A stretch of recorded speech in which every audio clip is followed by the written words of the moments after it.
Hey, what's up, Life After High School family? If you're watching or listening to this, congratulations. You've made it to the end of another crazy year here on planet Earth.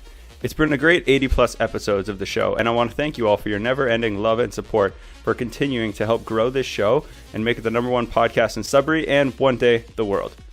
To celebrate, we pulled together some favorite moments we've had on the show this past year. So please sit back, relax, and enjoy Life After High School's top moments from 2021.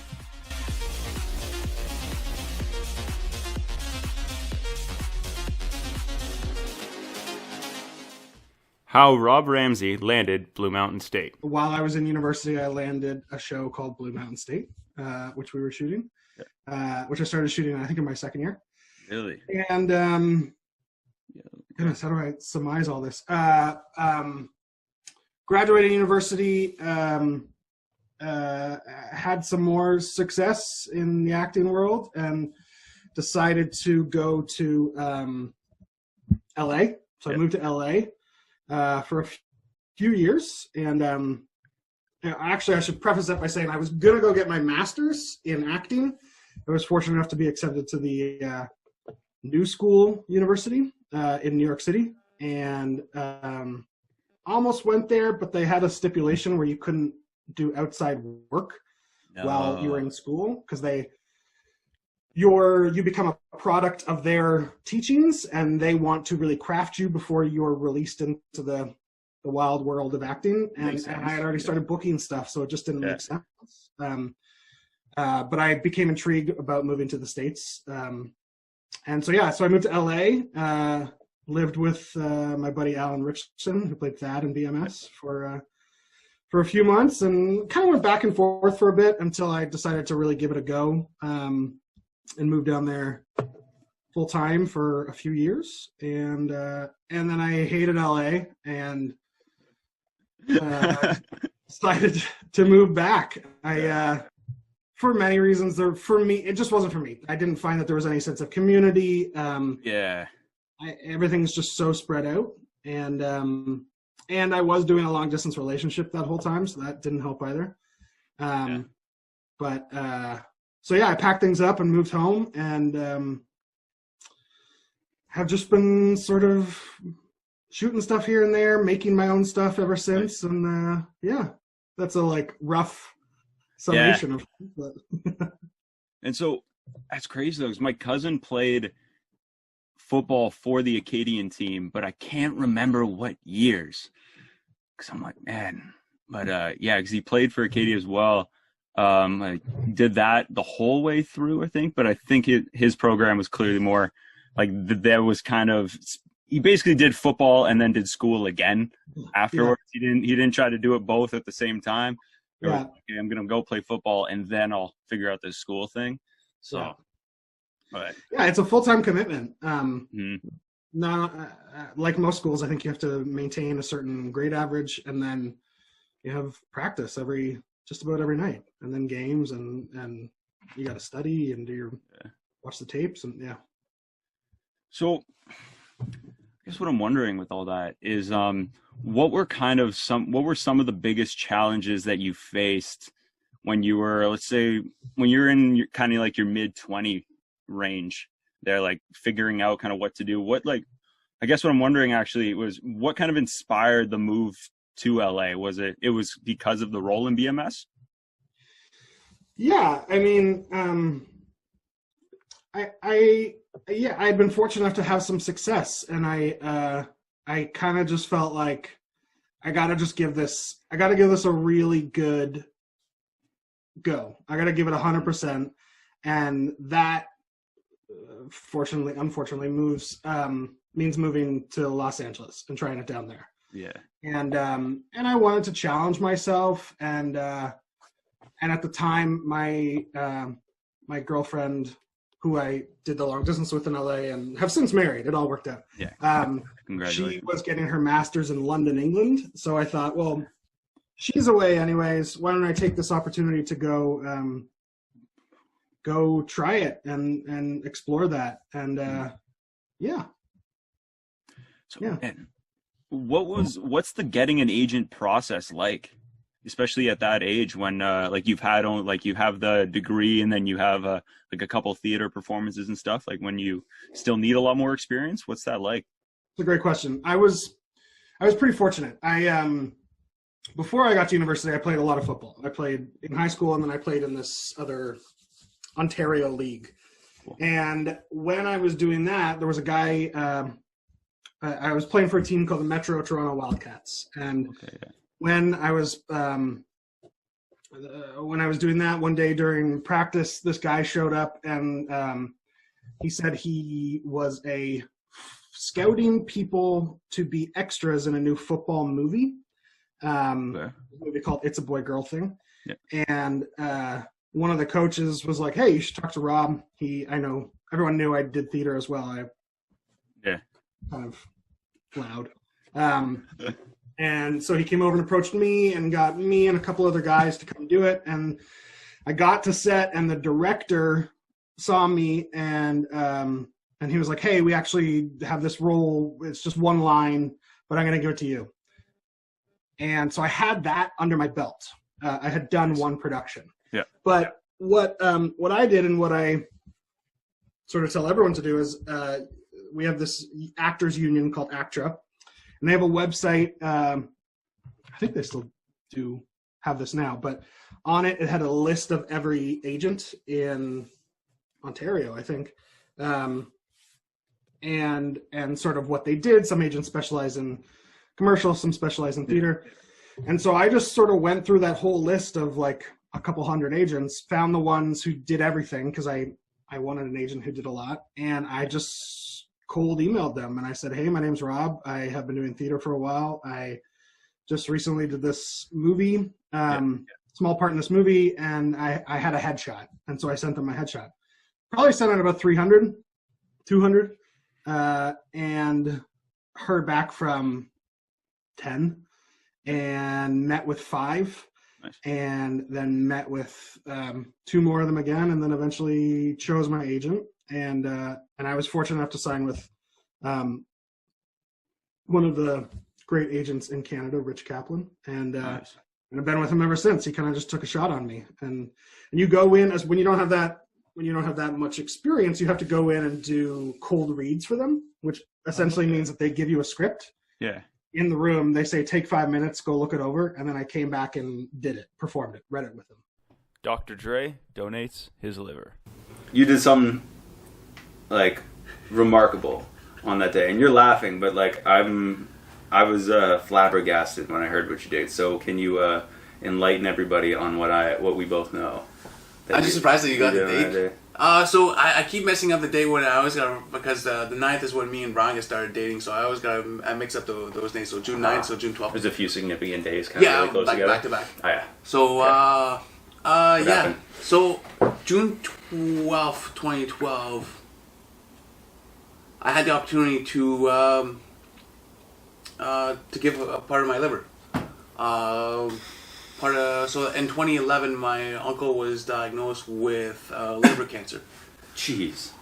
So he was very fortunate the way it happened. He went for, I think it was like kidney stones. They were suspecting he had kidney stones. So the ultrasound technician was awesome. So as she was ultrasounding, as the technician was ultrasounding the kidneys, they noticed something in the liver, just because like you have the kidney right here in the back, and then the liver with the ultrasound was just a little bit above. Right above. So the tech expanded their field, and then they were able to see I forget, it was like 2, 3, or 4 nodes. So anyways, it was diagnosed. My uncle was diagnosed. Short story. He was diagnosed with liver cancer, and it was like specific to the liver because it didn't metastasize, so it didn't move anywhere. So it was specific to the liver. So he got the unfortunate news that he had the unfortunate the cancer, and then he underwent certain steps, and my aunt Linda, she found out about the live liver donors. So it's at the time, to me it was new practice, but I think it started like in the 90s, where people would kind of go under surgery, and there was only a select few at the time that were done. So I was able to. She went through the testing, and unfortunately she wasn't a match for my uncle. and then I started going through the testing, and fortunately, I was a match. So my blood type, my liver size, and all the other stuff, it was within their tolerance level. Okay. For me to become a match. Yeah. And so there's a few things that I had to do because of my diet at the time. I just crushed sugar all day and a lot of grains and stuff like that. So I had what they call now is a non-alcoholic fatty liver. So I had I had fat within my liver, so I had to lean that out. So I went on like an OptiFast diet. So I think I lost something like 40 pounds, and so the only thing I was drinking is like these OptiFast shakes for like three months. Sounds ridiculous. Yeah. Oh, it was brutal. Veronica, my mom, and my dad probably just hated me. I was probably the biggest jerk to them for the longest time. Oh yeah, always hungry. Always hungry. Yeah, only. Oh no. Going from like 2,500 to like 3,000 calories down to like 900 calories. So I was probably Brutal. Yeah. So so everything worked out, and I was cleaned out the liver, did all the stuff that I had to do, and I had the opportunity to give up part of my liver to give to my uncle. So they took out like the right lobe, and then so they cut me open, kind of went in there, took the section that they needed from me, gave it to him, and then my liver got to regrow. Interesting that I can do that. Yeah, it's just like skin, so it's really two organs cool. that can regrow is the liver and that one. So now I have a different version of a liver than most people, but it still works, and it's awesome. And so we're coming up on 10 years of him still being with us, and he's cancer free and all that other jazz. Amazing. So next summer we have decade. Yeah, next summer will be a decade. Yeah, June 11th, 2022. Yeah. So, but I'm just surprised on how the research has come along, because if just about a year after me, Toronto General celebrated their 100th live liver donor. So 10 years ago, and then now, yeah. Whoa. So it was relatively new at the time for Toronto General. Is that not scary? Like, were you not like? What was that process like when like you're like, oh yeah, like did all you guys decide to go get tested to go see if you could all donate, or just my aunt and just me, because it's a relatively expensive process, right? Because we have to go for like blood work, MRIs, CT scans. So that's what the process is, eh? Like Yeah. MRIs, And then I got stabbed twice for like a liver biopsy to make sure that my liver was up to snuff and it was off. Stabbed. Yeah. I'm So not in the medical field, so I'm a little unaware of what those terms are. They took a biopsy, so they just had to take pieces of pieces of my liver. So like I'm just going to mirror just because where the camera is. So they just went between my ribs with like a needle about yay long. What do you mean, like long? Yeah, That's going through one side out the other. It looked about that long. So they went. Probably felt that long. Yeah.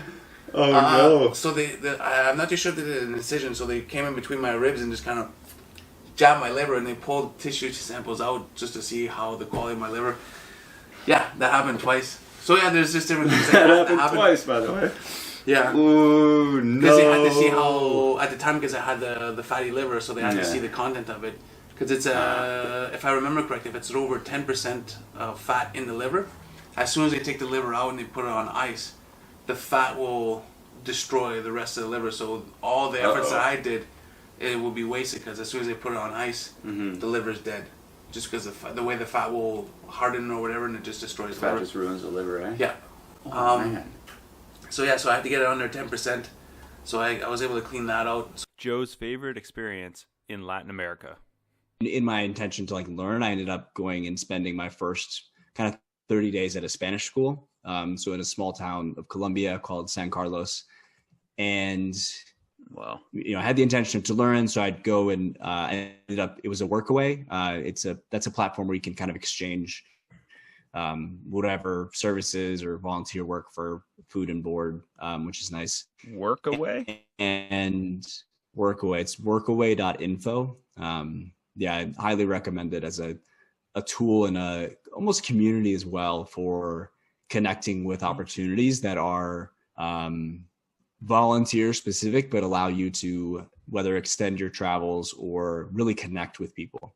It's a great, highly recommend it. But that's cool. Yeah. So in San Carlos, the Spanish school, Danielle and Camilo, they're two Colombians who in 2016 had left kind of working in Medellin, the bigger city there, and went to go start their own Spanish school.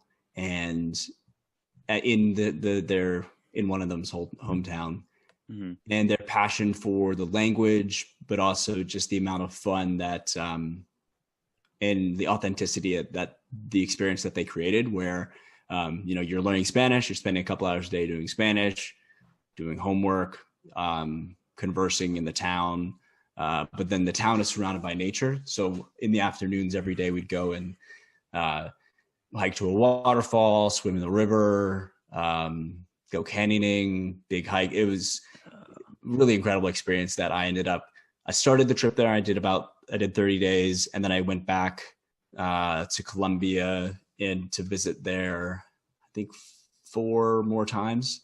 So spent about 10 weeks total visiting and just really embracing and falling in love with that part of the country.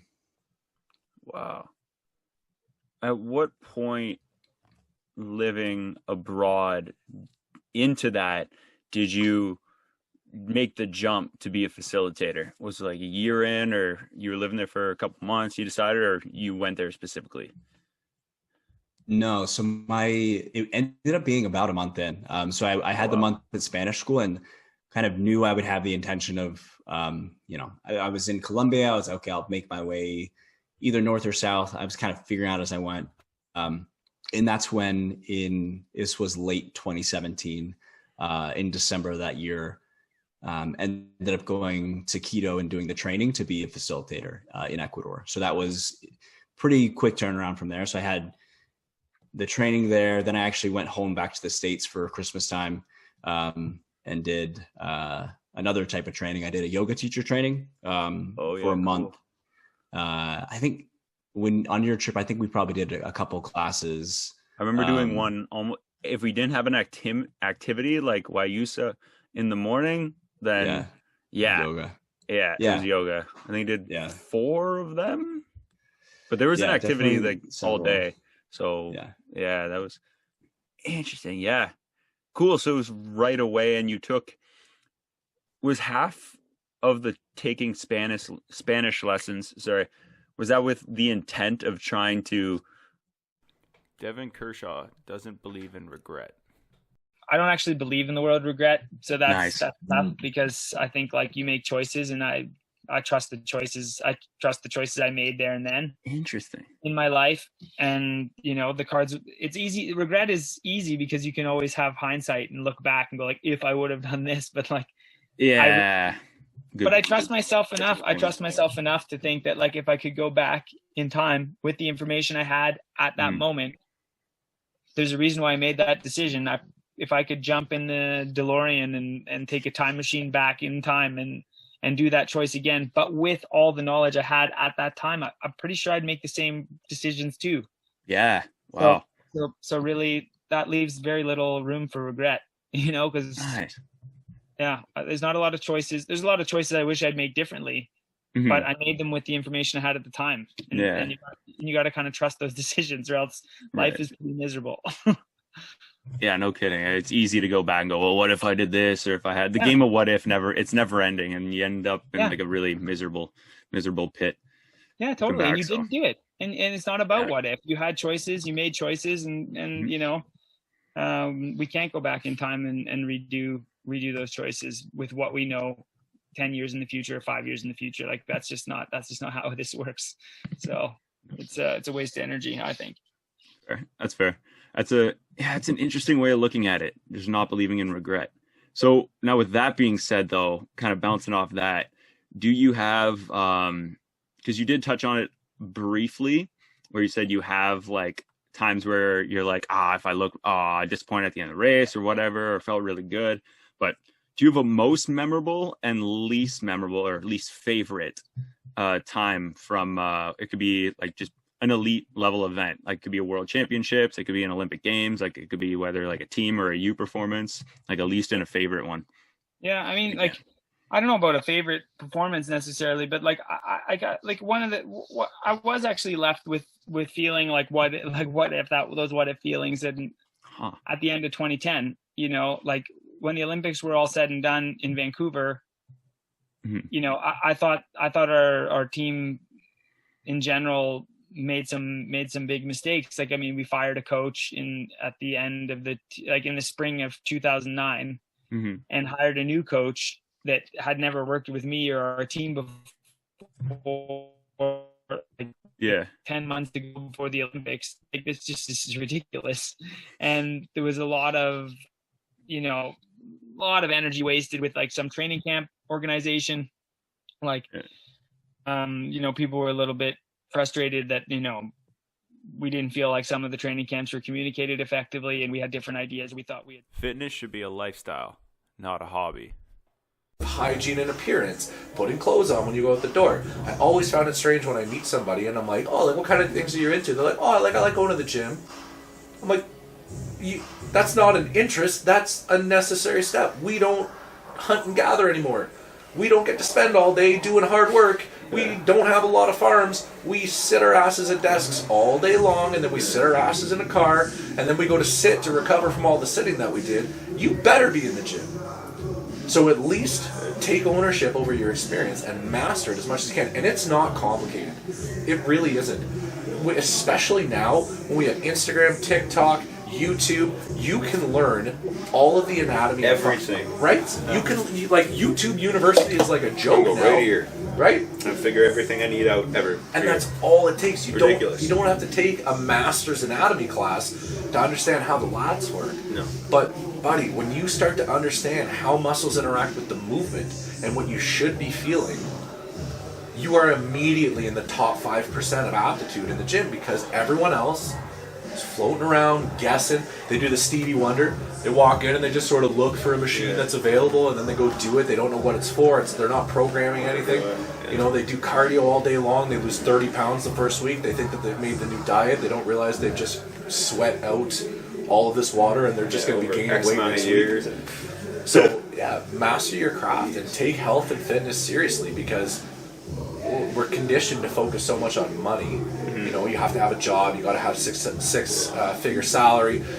Get your RSPs, get your TFSAs. Don't forget to get your dividends on. Like, all this stuff doesn't matter if you're sick and broken. Yeah. It just doesn't. If you don't have health, you don't have wealth. It doesn't matter. Interesting. I like that concept. So master it young, own it for life. Don't make it a hobby. Make it the same as getting 8 hours of sleep, drinking enough water. This is the stuff. We talk about investing money in stocks and collecting dividends. Dividends are great. Money's irrelevant. We live in a time where money basically doesn't mean shit. Yeah, which is incorrect if you ask any small business owner. No, but I mean, like, if you had $100 in the year 1900 and you kept it in your bank account, it's worth $2 today. Right? Inflation. People are printing money. The real dividends in life are the decisions that we make for our health. Because if money goes down, let's say tomorrow money doesn't exist, it's going to go back to survival of the fittest. And you bet your ass that people who hack darts, chronically eat McDonald's, get 4 hours of sleep a night, they're the first to go. Oh yeah. Dude, it's bad. As we're slugging down monsters. But I regret nothing. Like, none at all. Now, one thing you mentioned I want to throw in, you said you're like, oh, there's like a thing where, I have bad knees, well, I'm 50, right? It almost, with that attitude comes, if you're in your 20s, right? You didn't say that, right? You're not like, if you're in your 20s, it's okay, I'm 20. It's kind of the opposite, right? And you might find this to be true as well, where you're almost not allowed to be sore or injured or tired in your 20s. Well, like, you're not allowed, it seems. Like, that's kind of what, going off of what you said with that stuff with the 30s, I got a bad shoulder or a bad hip. Well, I'm in my 40s and I work at a desk, right? There's those excuses that are paired with the age. Becoming a Carmelite brother. And I still got one of the guys I made friends at school in Chicago. His name's Will. He was a Franciscan, so he left too. And now I play D&D online with him. So that's hilarious. Connection. That's epic. Still got that connection from there. Still maintains the connections. That's so funny. Yeah. And still play D&D with him. Yeah, totally. Dude, that's so funny. Right on. And then the next year was in New York. That's called the novitiate. So that was a little bit more intense. Mm-hmm. And you don't have much going on. It's kind of like you have to focus on yourself. It's kind of novitiate. So like the process is you're pre-novitiate, like you're a candidate. So you kind of visit to get to know them. You're pre-novitiate, and then you're a novice, and then after you're novice, you take your vows. So I left just before I finished my novitiate, but I didn't take my vows. I left before taking vows. Okay. So you take 3 vows: poverty, chastity, obedience. 3 vows you take. So kind it's of a different world. each cycle. Yeah. Yeah, or each phase or chapter of development. I So guess. you're like living them without taking them to see if you can do it, and then you take temporary vows. So you take a vow for a year, and then you take permanent vows after you've done it a few times and I think you're ready. It's kind of a big process. So I left early-ish on, but still draw from it a lot. That's awesome. Now, what I want to know then, with that being said, in that time frame from your life, right? Like the time in the U.S., going through being, as you said, a monk. I wasn't technically a monk. Like there's like the more a monk is like you're in a monastery. I say dude nun because like people know what a nun is, but they don't know what the dude version is, which is a brother. Yeah. Okay. So I say dude nun just because like. Okay, so your time being a dude, kind of like a monk, dude nun. Yeah. So just the slang, you know. It's a different world. Like I don't want. That's why I don't want to go too into it because I could easily spend a lot of time talking about that, right? Right. And I don't mind touching on it, but. So my one question then. Sure. Yeah. What was, at least about this, from that time period being a dude nun? Yeah. Carmelite brother is the other. Carmelite brother. Well, the technical term. Yeah, that word didn't resonate with me right away, so it went over my head, unfortunately. Sure. But, sorry, so your time being a Carmelite brother, you had probably a crazy amount of experiences and challenges, but I'd like to know what was the biggest challenge you faced during that time period, and then your favorite experience from that time frame. We can break those up. Yeah. So the toughest challenge. We'll start with I guess the best was once again. I think the studies. You know, the people I met. Yeah. I made some really good lifelong connections there, and the studies, my philosophy education, that really stuck with me because I'm an academic, and so I got to study for free. Like they paid my studies, which is cool. That's right? so cool. So I got philosophy studies paid by them, and so you take a vow of poverty, but you don't have anything, but you don't want for anything. You know, so you're not like poor. You hear poverty, you think like you're living with nothing. It's just like your simplicity. It's a misconception for sure. Yeah, exactly. So it's in my studies, which I still really draw from. Like my philosophy studies really formed my mindset, and so that'd probably be the strongest. And then, I guess maybe why I went there was like I said, I couldn't do this as a living, and I was working in the soup kitchen. So being a brother was my way of doing it as a living, I guess. Right? Yeah. So that's cool. That's an interesting way of doing it. Yeah. Try having your cake and eating it too. Exactly. Yeah. The toughest part was the next year because it was isolated. It was really isolated. The second year, and it was a little more like monastic in style, and like this sounds insane, but like if you haven't guessed it yet, like I'm an extreme guy. When I go into something, like I want to do it to the max. So we had to do 40 days of silence. That was the hardest thing I've possibly ever had to do. It's like I don't think we're meant for that as human beings. Kind of broke me a bit. Yeah, definitely. Yeah. It kind of messed me up a bit, if I'm being honest. And I was like, I'm not a quitter, so I'm like, I'm in, you know. Yeah, no way. It messed me up. We're not meant for that. That's crazy. Yeah. We had moments like dinner, we could talk, and like we weren't supposed to have electronics. Like it was intense, like 40 days of that, you know. So that was the toughest, and it was kind of dark and difficult and lonely. And I wasn't a prisoner because it was my own choice, right? But it felt that way. Yeah. Because I couldn't do the things I wanted to do. Like I couldn't. So I left there, leaving that, having felt like extreme loneliness. Because if you're silent, you're not talking to anyone. It's extreme loneliness, you're right? Fighting with your thoughts. And so, like, I don't know, made me think like solitary confinement. Like that's just messed up. You know, people are meant for that. But mine wasn't the same because, like I said, I was free to leave if I wanted to, when I wanted to. I kind of just saw it as a stepping stone. But like I left after that because, like I said, that was too much for me. But also that led to me like going to visit prisons and stuff because I'm like, it made me think of people in solitary confinement doing that stuff. Like that's messed up, or like the loneliness people must feel there. I've done a bunch of stuff, and I kind of had like a different burnout again. Twice. We figured I'd learned the first time, but the second time was I'd say an empathy burnout, and I think those 40 days kind of fucked me up, if I'm being honest. They kind of messed with me quite a bit. Yeah. But like when you're wearing this piece of clothes, you got this brown robe. You look like a Jedi a bit. It's amazing the immediate trust that people put in you. It is absolutely insane. And so people will come up to you randomly and just tell you their deepest, darkest secrets, the worst shit they've ever done, the most traumatic stuff they've ever experienced. Like, it's a piece of clothes, but to them it's a symbol, and it's insane. It is absolutely insane. It's humbling, because you got to be careful, because that's a lot of power, you know? And, like, I was uncomfortable with that amount of power, if I'm being honest.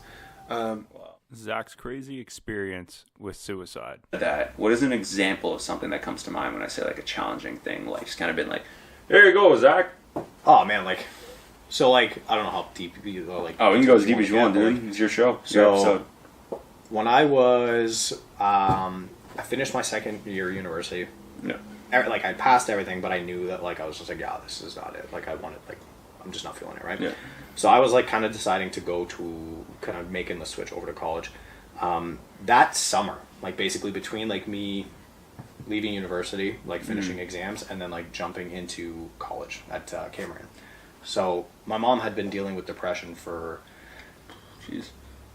looking back on it, probably a really, really long time. Yeah. But, like, at the time, it was 3 months, right? Yeah. Like, so my mom was, like, she was a school teacher, and then she eventually became, like, a principal, which is a fairly, like, it's a high-stress job, and she was, like, at, like, basically, like, an end of town that was a very rough area. Like, just a lot of issues where, you know, you've got a lot of people that are struggling themselves, where it was just, she took on a lot of work, right? Yeah. So I got home one night.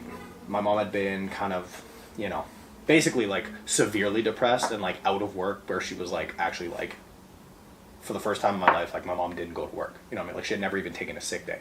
Yeah. First, like, 3 months she's been off on, like, sick leave, essentially, right? I get home one day.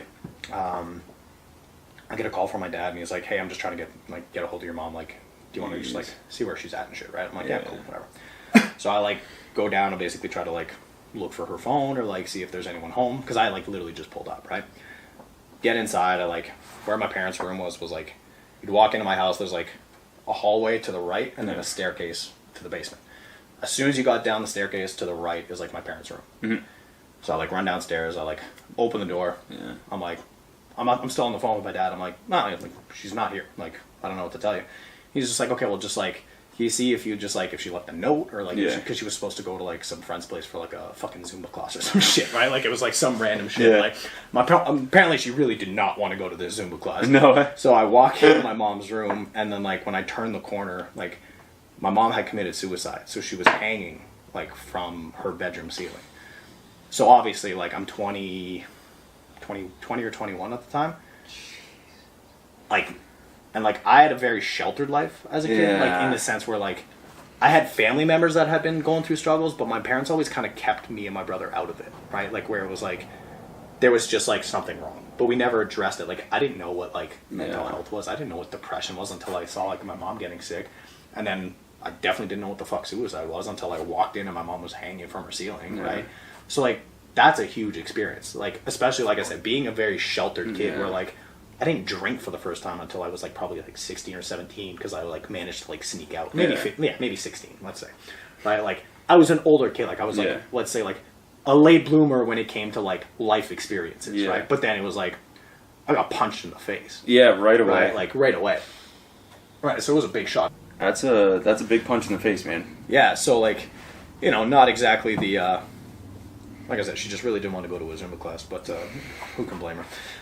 But yeah, like, it was, like, again, like I said, like, a really, I was sheltered, so I knew there was something up. I knew there was something, like, wrong with my mom, where I was like, oh, she's not feeling good. But, like, even, like, 8 years ago, mental health wasn't, like, something people talked about like it is now. Right? No, it's like, a lot more at the forefront of what we do. Yeah. It's a lot more prominent now because a lot more people are suffering from it. Yeah. But, like, at the time when it happened, I was like, what the fuck is this? Like, to me, it was like suicide was something crazy people did. My mom wasn't crazy, right? Like, that's how I felt at the time. Was like, oh, like, what the fuck is going on, right? Yeah, so, like, my whole world just got shattered, essentially, because, like, everything I thought I understood was, like, gone. Right? Now, as you would expect, when somebody that close to you kind of passes away, a lot of people in my family reacted in very different ways. Mm-hmm. And there was a point where, like, I really had to, like, distance myself from certain people for my own well-being, where it was just not necessarily, like, just for my own mental. It was like I was dealing with shit, again, not necessarily in a good way, but the way I dealt with shit was like I kind of just, like, I got really into my work. I got really into just like training, working out, because it was like, essentially it was like, I could work out, or I could go get hammered, or do a shit ton of drugs, or like do anything to try to like forget Get out right? of it, Just to get be away, present. right? So it was like, I chose exercise. I, for years, I still do, like, I wreck my body on a regular basis, right? A part of that is like, I've gotten better at it, but like, a lot of it is like, it was a way to escape. It was a way. It was like, it was total escapism, where it was just like, I don't want to fucking have to deal with this shit. So if I'm at the gym with my buddy till fucking 1 o'clock in the morning because we're doing fucking chest presses, like, you know what I mean? I'll take it, right? But then like over time, it's like when you go through that type of shit, and like I said, like my whole world got shattered. I had to distance myself from a lot of people that I was originally close with, just because I didn't like the way they were coping with shit, and I had to cope with shit in my own way. So I basically went from being like a super sheltered kid to like, I'm on my own. And exposed Moved to a out, lot. moved out, I'm gone.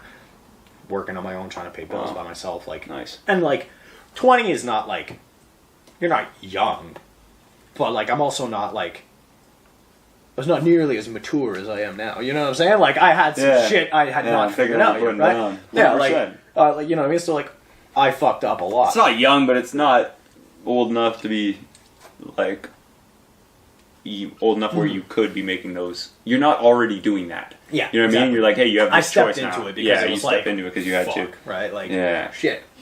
So like for me, one of the things, and again, like I use movement as a way to train for that, or like to, as like a metaphor for a lot of like the stuff that happens in life, because it was like, it's the same processes. Eventually, once you break it down, like how did you, how you move on and kind of cope, not necessarily cope, but like how do you, because I don't like the word cope, because to me, like, cope is just like, I'm dealing with it. Yeah, to me, it's like, how do I excel from it, right? I like that. It's a like horrible, it's a horrible thing that happens, but it's a mind shift. Like, it's a mindset. And like, everyone who's like in their, and like I use successful as like, what is successful to that person. Anyone who accomplishes their vision of what they deem as being successful, nobody just does it. There has to be some kind of trigger, right? There's something that makes that person go, fuck it, I'm gonna go for it, right? Some people, it's like, and it's not like one trauma is better or worse. It's just like everyone has to go through what their personal trauma would be, or their personal like that. Like everybody needs a family member to die. It's Elise's crazy Peru story. Ever been to Lima? Yeah, actually, I flew into Lima, and I had a whole fiasco the first time that I went to Peru. What? Well, I went to take a flight, and this was my first time traveling. Picture like 18-year-old Elise waiting to get my ticket printed for the flight, because you didn't have these like cell phone check-ins. It was a little bit of time ago. And my passport got stolen. Come on. Yeah. So I was standing in Buffalo Airport. So I wasn't even in Canada. And my passport was stolen, and all of the money that I had to do this trip in Peru. What? Yeah. Oh, how does that happen? I know. So somehow, by the grace of whatever, I was able to get back over the border with my mom and get a new passport and get a new flight and figure out how I was going to get to Lima. So I ended up getting to Lima really, really early in the morning. Okay. And as an 18-year-old female solo traveler, you try not to get places at, anytime at like 1 a.m. or later, because the streets are dark. You don't really know where you're going. There's a lot of like assumptions about like a solo female going around. And I probably looked like a baby. I probably had big wide eyes and was, just such a target. But everything ended up being fine. However, I had booked a equivalent of like a limo to get me to where I was staying that night, so that I could meet up with the group that I was traveling with. Yeah. And got into this thing, prepaid for it. I was the only one, and there was the driver. Yeah, the driver got lost, pulled over to the side of the road in the middle of nowhere in a neighborhood to like call his buddy. That's so terrifying. So scary. So scary. Of course, I don't speak the language. I didn't really understand what was going on, and you don't have service. You don't have anything like that. I couldn't figure out where I was. I have learned a lot from this moment. However, this was a good introduction to traveling alone. Yeah, and like what can go wrong? Yeah. Oh So my eventually the driver figured out where he needed to take me and Oh took no. me there, and it was fine, and I got there and great, no problems whatsoever. Yeah. But there was a good 10 minutes of time there where I was like, I don't know why he's calling someone, and I don't know what's gonna happen. This, what, I have no idea. And this is, by this time it's like 1:30, 2:30 in the morning. So Huh. Yeah, middle of the night, not even morning yet. That's Yeah. my. See, in a city, in a country I've never been in. yeah, language you don't speak. Got pulled. Isn't that your job to know where you're going as a driver? Like the one thing you need to do in order to be a good driver, and like the minimum requirement should be know where the end destination is. Weird. Yeah, I don't Oh. know. I feel like in some places there are just so many little streets and alleyways that have addresses that you just wouldn't really go to necessarily. But I mean, yeah, it was a scary circumstance, to say the least. No kidding. So then with it, I like that though. That's funny that the first attempt to Peru, you didn't even make it. You had to go Basically. back and then redo it. And then, oh my. Oh no. Yeah, Just that was playing my through. introduction. It was my introduction to traveling, is how stressful it can be. I learned pretty quick that, you have to really take care of yourself. You can't rely on other people when you travel necessarily. And that's really freeing in a lot of ways, because you always know where your own stuff is. You're never having to worry about someone else, and you kind of fend for yourself. And I'm not saying that in like a everything is terrible kind of way. I'm just saying it as a, you're responsible for your own thing. And I think when you live in like the society that we live in, you don't necessarily always have to fend for yourself. There's always something that you can get some help from a friend, if you have roommates, if you have a partner, if you have parents or something. But I was really in a situation where I had literally nowhere else that I could I could ask for help. And that was my introduction basically to travel. And I think it was a good introduction because everything ended up being fine. But it kind of colored in a good way what I felt was my responsibility to myself, to keep myself safe, to keep myself informed of where I needed to go moving forward. Interesting. So then, wow, that's really cool. That's a pretty sweet story. Yeah. Wow. So, because I was going to ask when you think of Peru, what is one thing that sticks out to you from that experience? But sounds like you answered that question just with that. Like that's crazy. Unless there is one thing. No, actually, that's not really what stands out to me. Usually that's what I'll tell. Like, I mean, that's a good story. You got to give it that, right? But usually when I think of Peru, I think of the trek that I did. So when you go to Peru, a lot of people do the Inca Trail, right? And everybody knows about the Inca Trail. Yeah, well, you have to book that thing so far in advance. Like Machu Picchu? Yeah, to get to Machu Picchu, to do that, because they only allow a certain amount of people on the trail, and you're only allowed to do so many people in Machu Picchu at a time. All those things. I mean, it makes sense for safety reasons, for like conservation reasons, that's of a huge course. one. Yeah.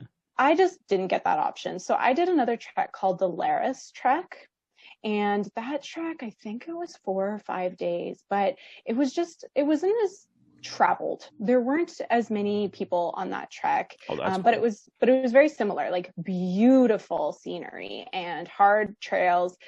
We did have porters and people cooking for us when we went to all these different places, so it was quite luxurious. Wow. And we'd have like our tent set up when we got to the end of the area, and there was altitude, and there was rain and cold and beautiful sunshine, but that was hard. It was really hard, but it was one of the more beautiful things I've ever done. And that was probably where I found my love for trekking in other countries.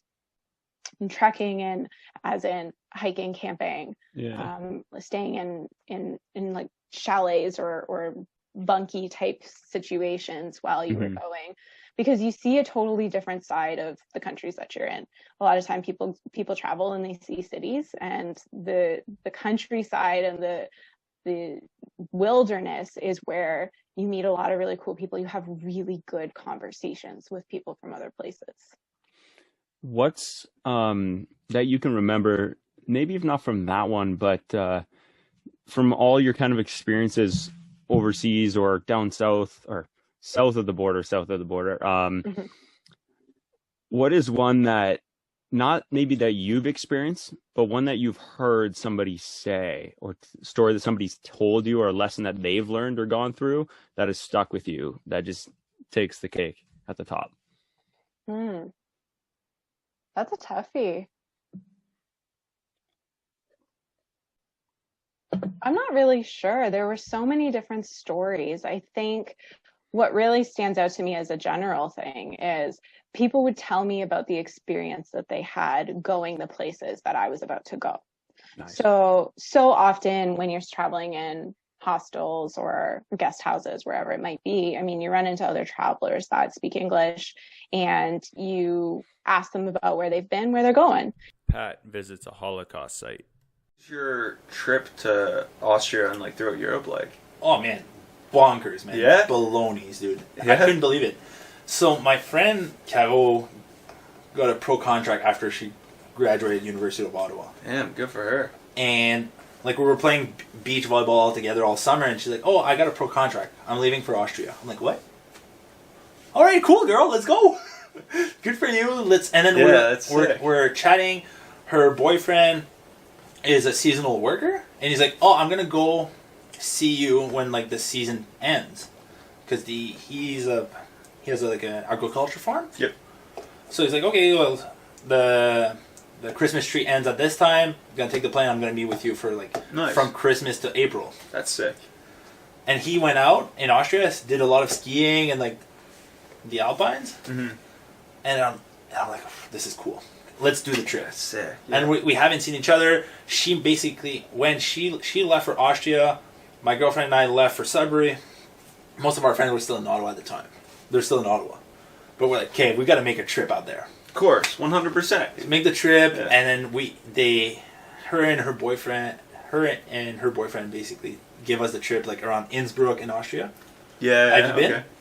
I've been to Vienna. Oh, beautiful. Yeah, man, amazing, okay, you went to Vienna. Have you watched an opera?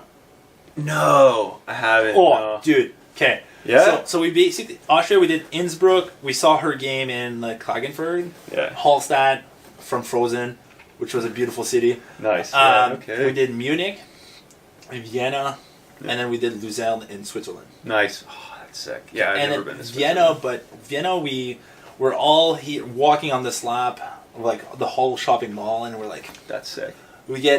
Someone hustles us for like an opera. Okay. And I'm like, "Guys, it's either a fuck yes or a fuck no." Yeah, we're either 100% down or we're not doing it. And I'm like, "Nah." I'm like, yeah. My friends are like, "Okay, we're doing it." I'm like, "Okay, I'm gonna follow." Okay, if you're in, dude. Yeah, nice.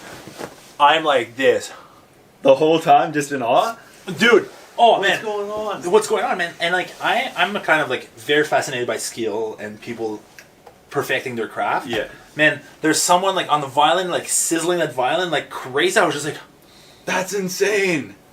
What the? Oh, yo, for 2 hours, man. I couldn't believe wild. it. Oh, couldn't man. believe it. That's sick. But the trip was so cool, man. Like, you see such a different, and like it made me appreciate so much more what we have in Ontario. So we did that trip. Sure. We did that trip. And it's basically like we were traveling, walking around with our friends, and like shenanigans every day to see and like travel, which was great. It's the way to go. And with basically no plans, small ideas of what we wanted to do. That's perfect, because I think the way I'm similar to what it sounds like you are when you're overseas or traveling anywhere really new that's not where you were born is, and even I try to do it a bit here, but it's tough here, right? Especially where you grew up. But it's when you don't have a plan, it means anything can happen. Yeah. Right. But if you're like, no, we can't go watch the opera. We got this reservation at the. Relax. Just go see. You know. And it was weird because it was my first time taking the plane across the ocean. Oh, jeez. And I'm like, okay, cool. Yeah, let's go. And easy. We just basically had no plans, had a good time, and it was definitely like just breathtaking. Yeah. Like from what we saw, and like you were in Germany, right? You said. Yeah. There's I saw a went a picture lot of the places, dude. a bridge, A a lot picture of of the bridge, places, like, yeah. breathtaking. Yeah, that was in Germany. Yeah, it was close to Austria. Yeah, because I'm not good with maps. have you like we went to see like so many cool experience like to experience with friends, but you're also like, oh my god, this is actually a real thing. We saw we visited a concentration camp. No, what And was man, that like? Dude, couldn't walk. Like you don't like. I couldn't walk. I was so emotional. Oh yeah. Like Okay. it just like In that way, yeah. my gut felt. I was like, oh my god, what the hell happened? This is intense. Like that's real. It's real. It's like real. you It's not listen, just what you you read hear about. books, history class, and you're like, oh god, this is actually a real thing. Mm-hmm. That's crazy. Yeah, the All Pro was like, and then you have my trip is basically three things: like the game, seeing her game. That was really I cool. can imagine. And because we were going to That's see sick. her play at Ottawa U, and would just get blasted and just chirp people and yell like what fans are doing. Yeah. Then we watched her, so that was really cool to get back to the roots of the Like friendship. to do that, except in Austria. Yeah, Like, I was like, oh my God. that's insane. Then the opera was really wild. Yeah. The That's sick.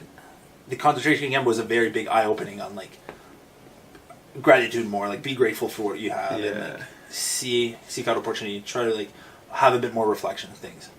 Cool. And Cool Lucerne takeaway. was like Lucerne. We were there at the same time as the carnival, Nice. like a very very traditional carnival, and we're like, oh my god, this is lit. Yeah. But very very like incredible. I don't know for you, for like I was just like came home and I was like, this was wild. That was the best experience of my life. Will's 24-hour straight paddle on Lake Ramsey. With that being said, take me through kind of the paddle for purpose now. Yeah. Like, let's get into that. How did that kind of... Why on a paddleboard, dude? Yeah. Like, take me through the beginning of that process. From the idea and a thought in your mind Yeah. to... Or somebody's mind to you completing it and raising money and awareness. It's funny because the stand-up paddleboard itself, when you just think about why I chose that, I had a couple of ideas in mind. Maybe a triathlon, 24-hour race, this and that. And then all of a sudden, like I was actually working on a plan of a bike, a run, and a kayak. Yeah. And then I just had this idea, and I just went, no. I'm changing this, and I'm doing a 24-hour straight stand-up paddleboard. And I went, you don't know why? Is because when someone would look at that, they would go, you're doing what?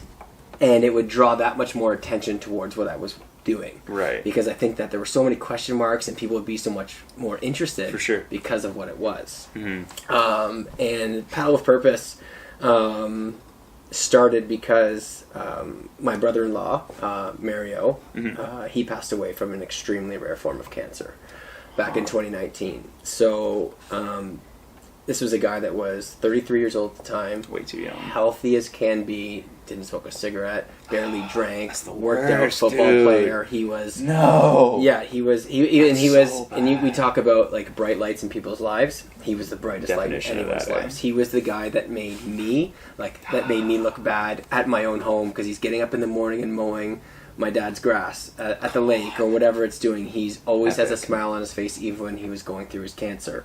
And when he passed away, I had an idea in mind that I wanted to do something in his memory.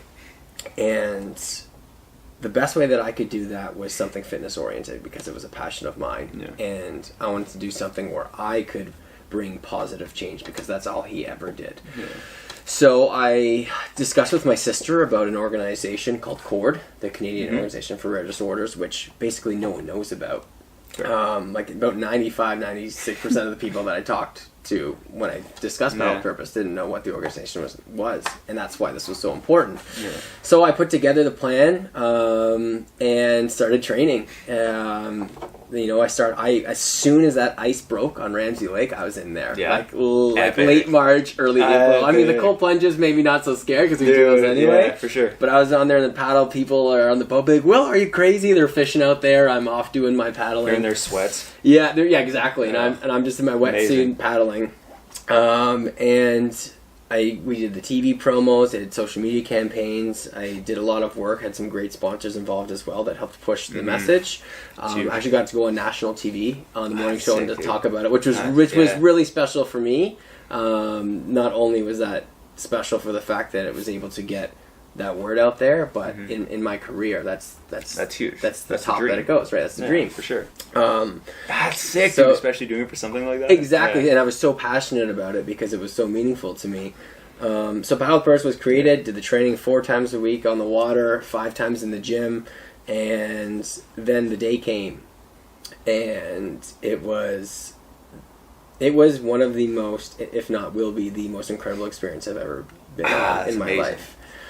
For multiple reasons. There was so much built up energy and emotions for 7 months. You know, the training, the thinking about what it's for. And I'm an emotional guy, and Mario and I were extremely close. So I was able to see through that paddle the support that I had through my family, through my friends here, through companies that provided the boat, money, whatever it would be. Ramaco was providing me with like the board, you know, like all these companies that stepped up and understood my purpose.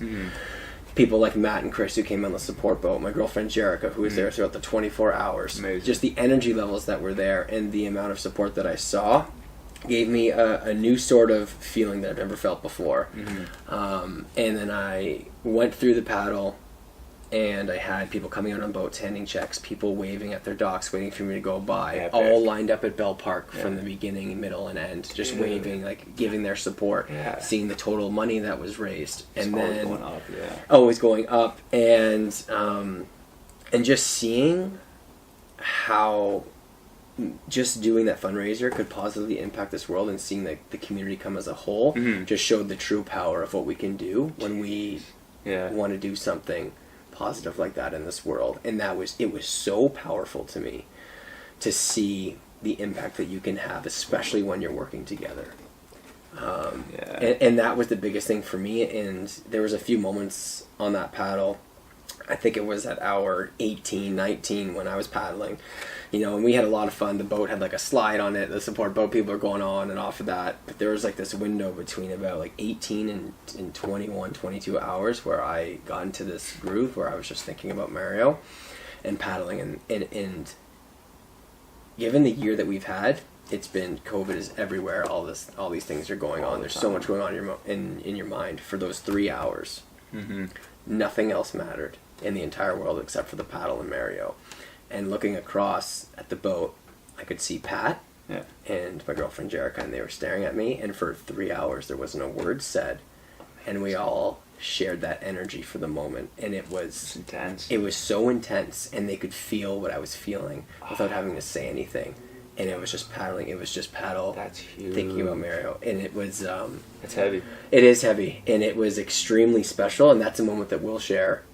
And then a couple hours later, everyone comes out, and I see all my friends and family. And as we're paddling in, there was a nasty surprise at the end. I didn't know my mom was going to be there, so my girlfriend had linked up with my mom. I know. Come on, dude. So there she is. That's who you hugged right out the gate. Right out the gate. So I'm paddling in, and I actually don't even see her first. Okay, I don't even see her. I just hear a very distinct woohoo, and I'm like, you're like, you knew, eh? I know it. And then I was keeping it together, and then as soon as I heard that, I just started bawling.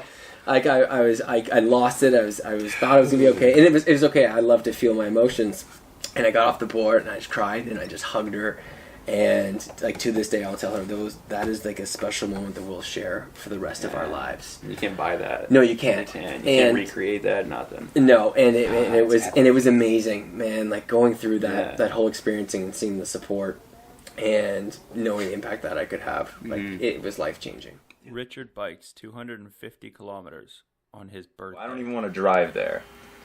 And I hear, like you say, you biked around it, and you did it for camp quality, correct? Yes. Not crazy? Okay. Yeah. So, take me through the beginning of that. How did that kind of come to fruition? Because that's epic. Let's go back a year. So I touched on the bike rides that I did in Quarterbrook. I did a couple 100-kilometer bike rides. Yeah. and then that went dormant again. It kind of down below. So last year on my birthday, I said I got to do something. I want to do something big. So I said I'm going to go to Manitoulin Island, just me, just by myself. Nice. I believe I asked a few people, but on last minute's notice, not many people want to go bike 120 kilometers. No. So my previous personal best was 120. Nice. So it was my birthday, so a little over, probably, I guess a year and a half ago at this point. I went to Manitoulin Island by myself and mapped out a route. Was 127, I believe, which was my personal best by about a kilometer. But I just wanted to beat it, just something new on my birthday. Yeah. Nice. And then I just fell in love with riding on the island. So then this year, like talking to Will about his challenges and things he was coming up with, I really want to do something. Nice. And then I'm like, you know what? I think I might bike around Manitoulin Island. And then I was looking at the map, like, I think I might bike around all of Manitoulin Island. You're like, hey man, if I'm gonna do it, I'm gonna do it. Yeah, like if I'm being honest, like it started as a very, not necessarily selfish. Like I just wanted to do it just to do it. Mm-hmm. And then Matt approached me and said, you know, why don't you join on and help me out and do this for Camp Quality? I'm like, yeah, definitely. Amazing. Hands down, no problem. Yeah. So I'm glad I was able to do that and help out Camp Quality. And it definitely gave me an extra push just thinking about that. I can imagine. So yeah, I thought about that and I mapped it out. And being from Newfoundland, I love the island because it feels a little closer to home out there. Yeah, versus just being here. Yeah. Oh, a little, eh? Yeah, a little bit closer. Amazing. Yeah. Michael is diagnosed at birth with IPEX syndrome. Is that when we were born, we were diagnosed to a rare disease. And this disease was called IPEX syndrome. Now at the time, there was only 2 out of 50 cases worldwide. So we were 2 out of 50 cases. Come on. Worldwide, yes. And because of that, they had no clue to what to do with us. And there's no one to blame here, but we were told I wouldn't be able to walk, I wouldn't be able to talk, I wouldn't be able to eat, I shouldn't go to grade school, high school, shouldn't be around people. So the way I come about it is I want you to think of COVID, okay? Okay. I want you to think of COVID right now, Gross. but times 20. Gross. And that was our life, me and my brother's life. In terms of like restrictions? Restrictions, isolations. Come on, dude. Yes. Yes. No. Yes. To the point of where I was that guy and me and my brother were that guy where we would go to school and they'd have to Lysol our desks. And then we'd have to wear masks sometimes because if someone else in the classroom was sick, they weren't sure if our immune system could fight it. So therefore, it was a risk to even go to school. Right, because there's so little like research or whatever on it. Eh? And so to go to the core of what the disease was, and the reason why I brought up COVID was because our disease basically replicated that our immune system wasn't functioning normally. Right. So if we got a cold or if we got a sickness, instead of our immune system actually fighting it, we would actually hurt ourselves. Right. So it would be like a crisscross game where I would get a cold and that cold would multiply because my immune system wouldn't know what to do with it. And on top of this, we weren't taking care of ourselves either. Right. So during the time of having this disease, we were isolated all the time, so therefore we didn't get out much, right? We also had other health issues that came across with this immune system issue because our immune system was so weak, so it would actually create things like brain tumors, arthritis, epilepsy, chronic kidney disease, lung disease, pneumonia. I could do probably 30 or 40 different kinds of symptoms or issues that our bodies would actually replicate because of bad lifestyle factors and also because of our immune system already being weak and the environment we would be in, right? Whoa. And so with this, we were isolated. Right. And we were, like how COVID is right now, Yeah. for me, for 18 years, Yeah. and for my little brother, 10 years. And the thing I didn't mention was actually my little brother passed away at 10 years old. Patty survives 2 heart attacks. At home, Trent was there, and Leslie was there, and it was about just about midnight. And we were in bed. We're watching a movie or something like that, and tired and went to bed. And I said, I feel like I got some bad heartburn right now, you know? It started right in the middle of my chest. Yeah. And it just, like, you ever put a Tums in water and you see it fizzle? That's what it's feeling like in my chest, with a sharp pain a little bit, right? But it didn't, it was weird. Like, it didn't, I didn't feel anything in my heart. You You know what I mean? I felt it right here. It's I guess really- your heart is right across, though. Yes, yeah. But I felt it here, and then it kind of went up here a little bit. And I got out of the bedroom, went to my kitchen, and just started sweating and sweating and sweating. Like, I couldn't believe it. It weirded me out a little bit. To the point where I was outside on my... This was in March. Mm-hmm. It was on St. Patrick's Day, Saturday. Oh, geez. 2019. Yeah. 2019, I think is when it happened. Oh, wow. So, she comes out and she looks at me. I was gray like this. Oh, geez. And I didn't know, though. And I'm up walking around, and the heart's... You can almost hear it out of your chest. And now I know, right? Now I look at her. You know what? Yeah. I just didn't want to believe it. I knew what was happening to me. I just didn't want to believe it. And my son's bedroom door is right here, and this is our kitchen. Right? I'm like, oh, Trentster can't see me like this. No. You know? He was awake the whole time, didn't come out. I couldn't believe it. I felt so bad. Anyways, call 911. She convinced. And I said to Leslie, I go, okay, you know what? You better call, right? But I didn't want to call Glenn. I didn't want to call. I'm like, okay, it's just heartburn, right? You know, it's like that testosterone in the man. Yeah, it's an that ego thing for sure. It's but not a cocky ego thing. No, like, not at all. No. It was like I can't. This can't happen to me in front of my chick and my son. Yeah, it's not how you want them No, to see it. Yeah, right? Listen, whatever, if that's selfish thinking, whatever, but... Hey, man, in that situation, you kind of got to be, right? You know, you get the right to. But also, too, and it comes to a point in those scenarios where you realize, oh, okay, I'm tapping out here, call 911, you get it, and I got it. Yeah. So they get there, and I sit down, they take my blood pressure, I'm sitting on top of my coffee table, they've given me an aspirin, maybe 2, and I kind of calmed down a bit. Right? My heart wasn't going crazy, but it was just the aspirin that had kicked in for a little bit. Yeah. I was actually still having a heart attack. So even though they took the blood pressure and all that, and it was a little wonky, but it wasn't. Mm-hmm. You know, I remember the paramedics. God bless them all. There were 3 of them. They were amazing. Nice. And they said, "Listen, Pat. Yeah, I guess you might have had maybe an anxiety attack, which I've never had. I'm not really prone to heartburn either. You know." Mm-hmm. But they kind of said that they would leave me at the house, but I think they were just saying that to me to appease me at the time. And they said, "Why don't you come with us?" Yeah. You know, it's like teasing a dog with a treat. You know, why don't you come with us and just to make sure? Well, sure enough, I go into my driveway. Mm-hmm. I died. They had to give me the paddles in my driveway. Come on, man. Yeah, flatlined. So Trent and Leslie are in the house, and they're like, what the hell's taking so long? Like they put him in the ambulance 15 minutes ago in my driveway. Yeah. I don't know this, right? I do remember this though. One of the paramedics, older guy, I call him the Silver Fox. He was an awesome dude. Nice. And he was grabbing my hands where they put a needle in, the intravenous, and it wasn't done right. And he was squeezing it, hurting me. He was hurting me on purpose to keep me awake. Patty, don't go to bed. Don't go to bed, Patty. Yeah, and I would look at her. Yeah. I remember this going, bro, I'm good. And I passed out, right? But I didn't feel like I was dying. Right. I felt like I was falling asleep. Legit. Yeah. No pain, no nothing. The heart had stopped. I'm being a little dramatic here, exaggerating a little bit there. But so, anyways, they leave my driveway. Yeah. I live in New Sudbury on Danforth. Yeah. Okay, off Falconbridge. Nice. They go up Falconbridge. Yeah. Turn right onto the Kingsway. My brother. Guess where they fucking stop again? Sorry, I don't mean swear again. They stopped at McDonald's on the Kingsway because I died again. Come on, man. Come on, man. I'm telling you. Now, I didn't see God. I didn't see devil. I didn't see shit. Okay. So there was no white light. There was nothing. I'm a little bit disappointed. You know, I thought I could have a chat with the big guy up there, but nothing to the like. So they went to the hospital. And when I got to the hospital, I was awake and emerge, and I watched the doctor put the stint in me the whole 9 yards. He gave me shit because I was talking to him while he was putting the stint in me. No. I'm like, Doc, look at that. Oh, I'm like, I was really blocked. Hey, he's like, Pat, you got to stop moving. But look how blocked I was.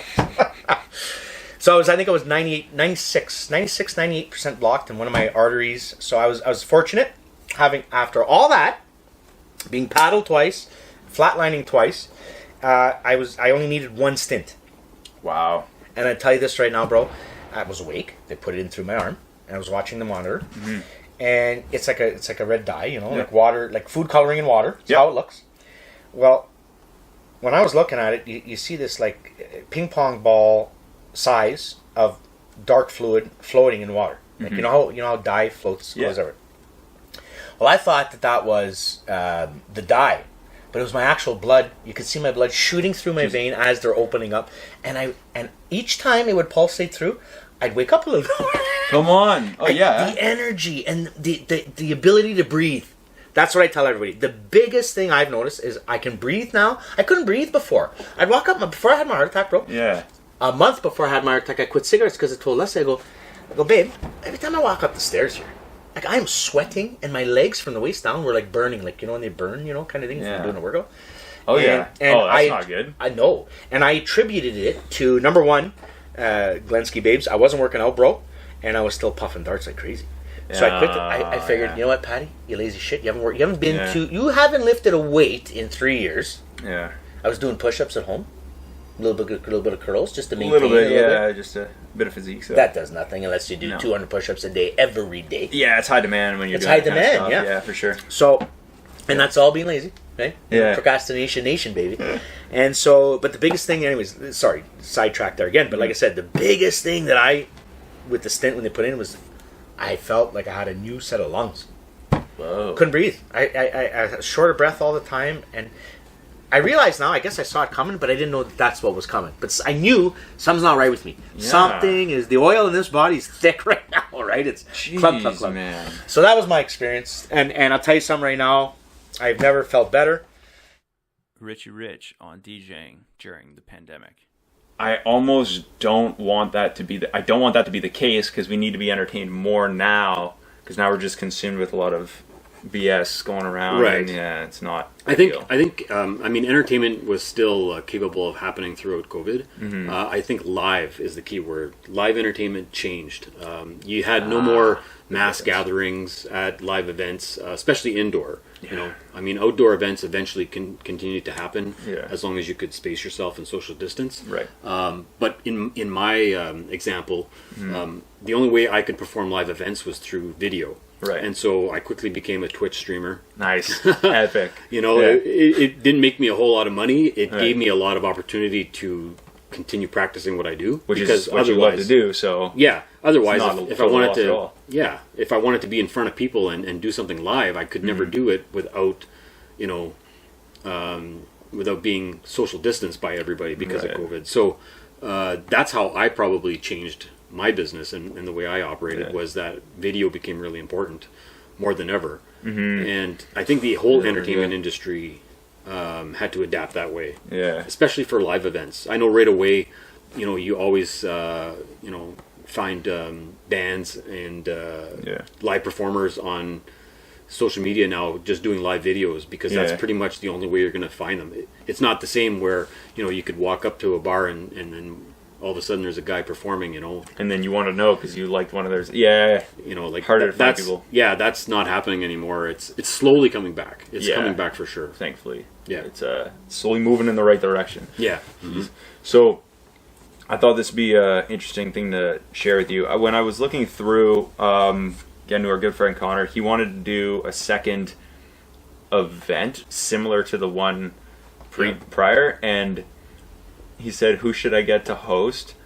And out of the probably 40 comments, at least 35 were all saying you, and then saying, yeah, I had a great job last year. And I was like, amazing. Right. I was like, I'm going to share this with him in case he didn't catch a glimpse. So, well, I'm honored. I think that's awesome. I would love to do another event. I can't take all the credit though.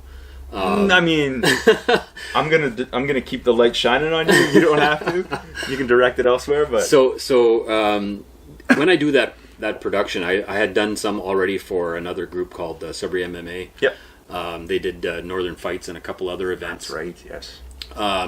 So I originally was hired as the host, but they still needed somebody to play music. They still wanted lighting. They still wanted, you know, interaction with the crowd. Mm-hmm. So I have to create all of that through a team. I don't just do it on my own. There's no way I could be standing behind the decks playing the music at the same time as being in the ring and announcing, but also at the same time making sure that the lighting is right, or the video feed is correct, because I mean we have you know, in the event venues, they have video on the walls where you can actually see what's happening or who's being introduced.